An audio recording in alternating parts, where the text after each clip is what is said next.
Homestead.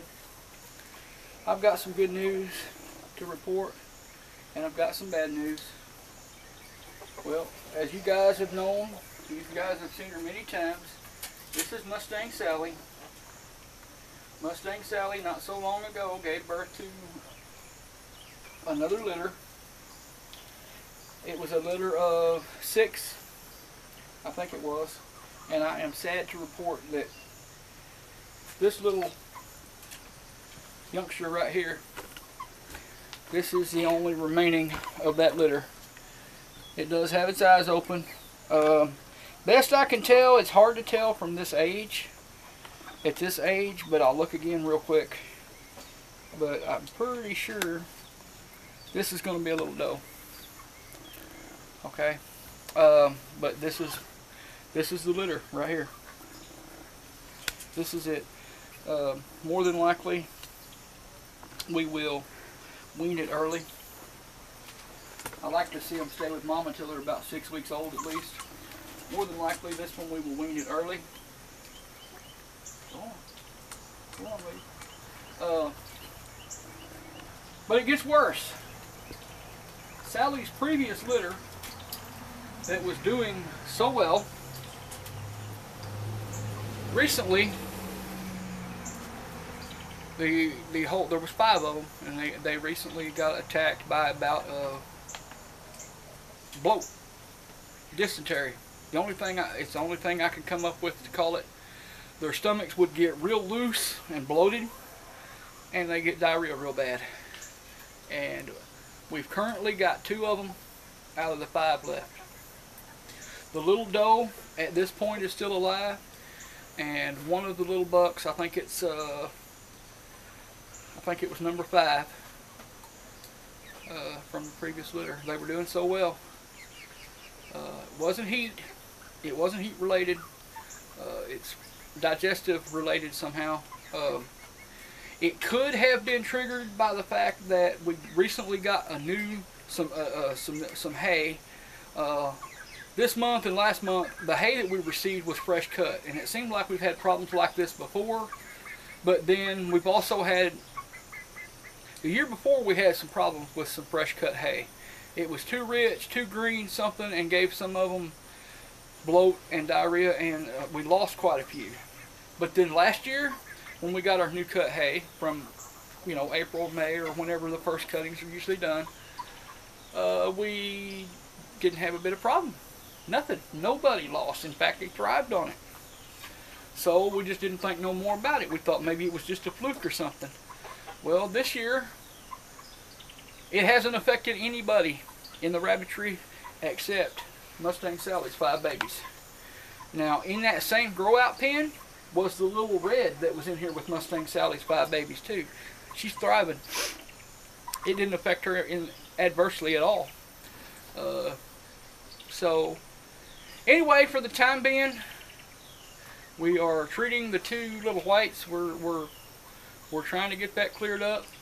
Little red's doing just remarkably well. But these are still the ones you've seen before. These are the babies. These are the last litters.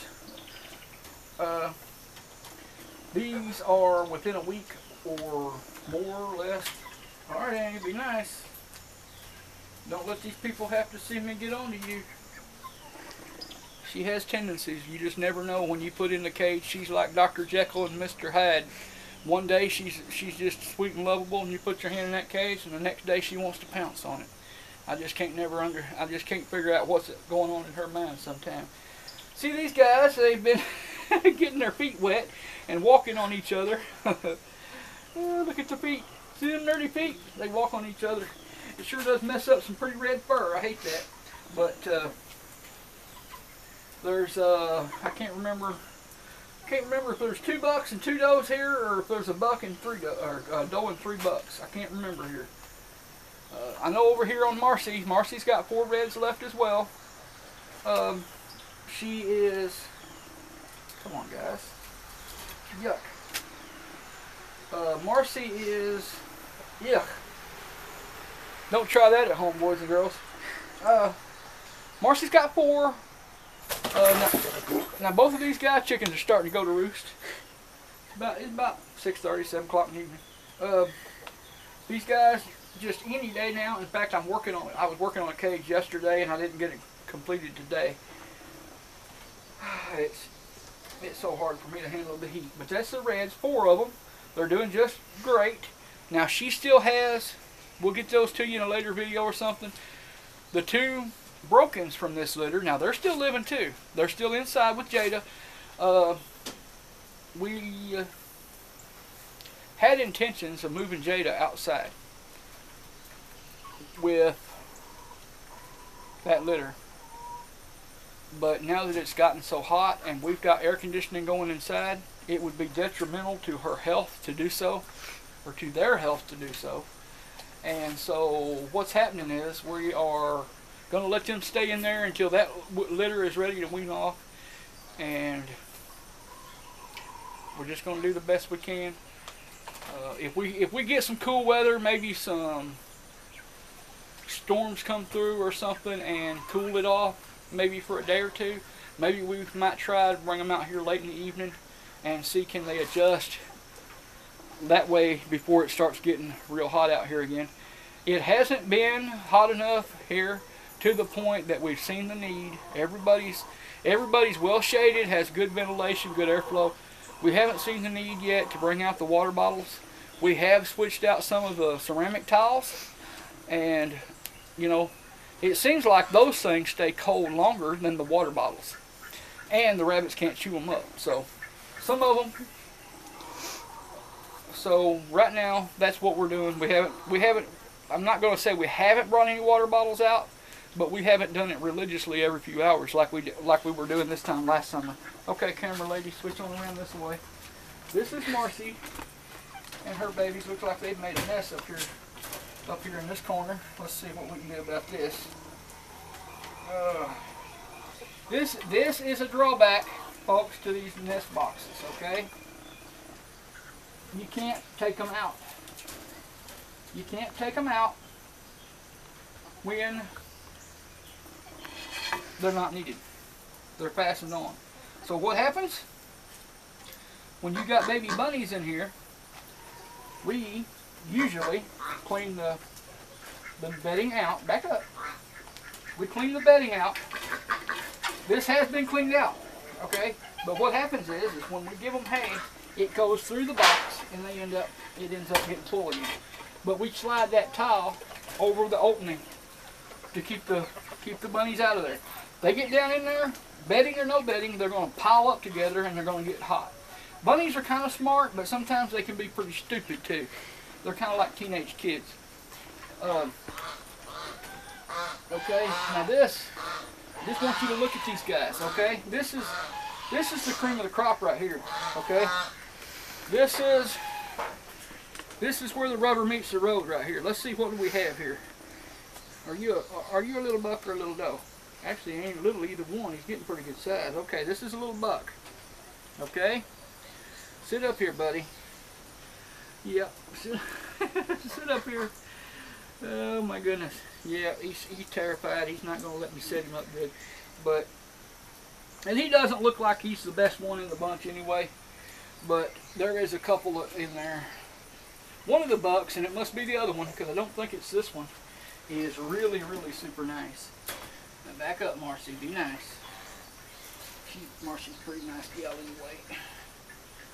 Just, come here now. Come here. Quit kicking. You're going to break your back. What's the matter with you? I caught him that time. Okay. Now here, I keep looking in the ear. They don't have tattoos yet. I guess another job we're going to have to get to before long.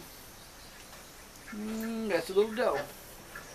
That's a little doe. Okay, you move over here, guys. Let's see what's happening with you. Okay, looks like she's got a little pinch. Looks like she's got a bit of a pinched hind quarter. But, well, I don't know. I'll get her set up there. Let's see how she looks. Come here, let's flip you over this way. Let's see. Lay down there. Yeah. Doesn't look bad. Look at there. See, when you're sitting up there, see how those feet sit parallel? Okay. When I put a little pressure on the toe, that puts that foot just the way it is on the table because she's pressing down against the table when she's standing upright. Okay? See how those feet are wide set apart? She's going to have a nice wide loin. There, I want my glasses again. Okay, but the main thing is they're parallel. If those feet are parallel like that, even though you may have to, you shouldn't, if they're set right, you shouldn't have to spend a lot of time tucking those feet under to make them straight. Okay, see there? Right around this way, when you look from the top, right there, you want to see rounding. You don't want to see a V shape. Okay, you want to see it rounded like this. You want a nice round bunny. Same way here. When you get down and you look at this top line, no, don't chew up my glasses. I knew that was coming. Here. Go back over here. Now look at this top line. Okay, look at this. All right. See this? See this top line right above them toes where it should be? Nice rounded. See how it's nicely rounded? There's no real flat spots. Okay, see here? Beautiful. And these are less than 8 weeks old, folks. Okay? Beautiful. Just beautiful. And there's 2 of them in there. They're both beautiful. 2 nice does in that bunch. Yep, 2 nice does in that bunch. Yep. Look at that face. I don't know which is which. But okay, that's what we got. But that's what we got going on. Again, 2 bucks, 2 does in there. One of the does that I just looked at, he's not so nice, but the other one is super. But I don't think I'm gonna need another another buck, at least not right now. If you're interested in a buck, holler at me. I'm gonna have some bucks between these 2 litters. There's a couple of nice ones in there. Does for the most part are spoke for, but if you're interested in having one, you probably need to contact me and give me your name, phone number, Facebook name, or email address, or something. Somehow you want to be contacted. And what I'm doing is I'm just putting people's names on a list that tell me they're interested in a red or a broken red doe, buck, whatever. Put them on a list. I start at the top of the list. I start notifying. Okay.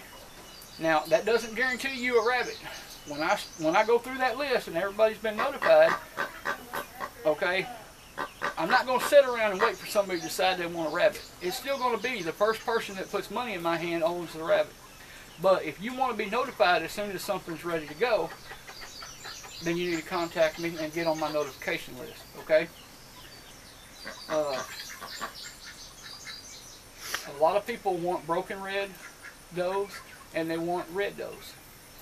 So it's probably going to be a while before I will be posting any doe rabbits, New Zealand's that is, publicly, be it on any kind of social media or anything, showing that they're available for sale, because I've got people on the list that are waiting to first, and you know,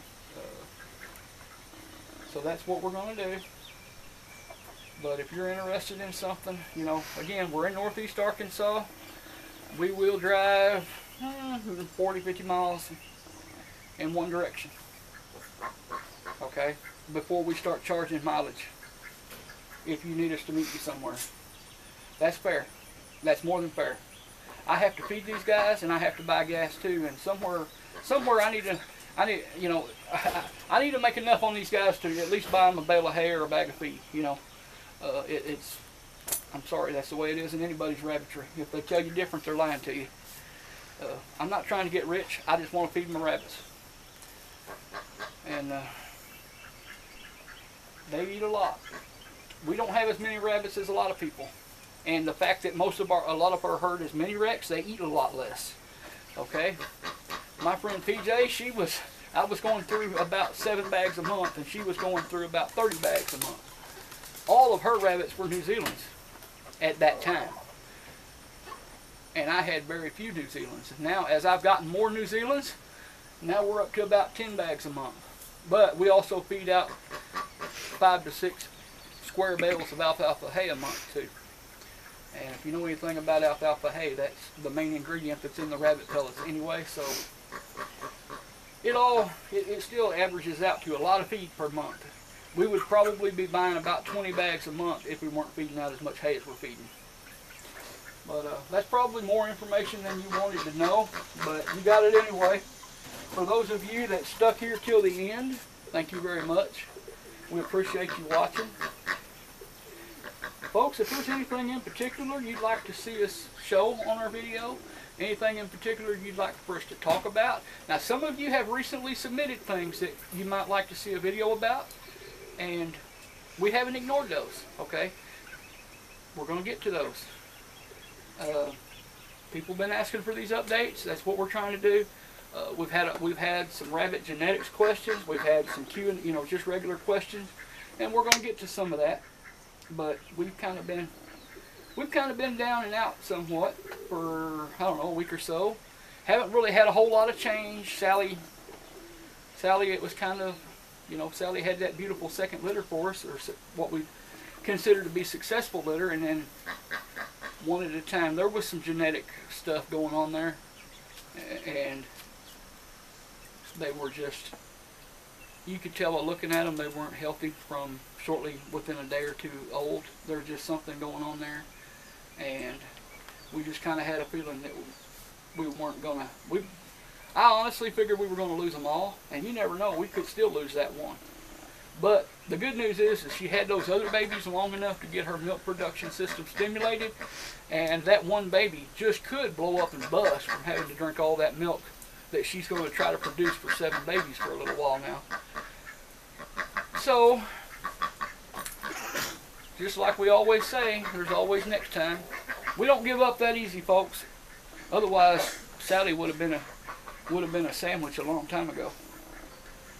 But to her credit, I think maybe I should have put a little bit more weight on her, back on her before she was rebred. So, I don't care how long I've done this, I'm always going to second guess myself. So I'm not saying I did anything wrong, but there's always that possibility. Human error plays a big factor in a lot of things, and rabbit breeding doesn't have to be any different. All right, folks, y'all have a great day. God bless.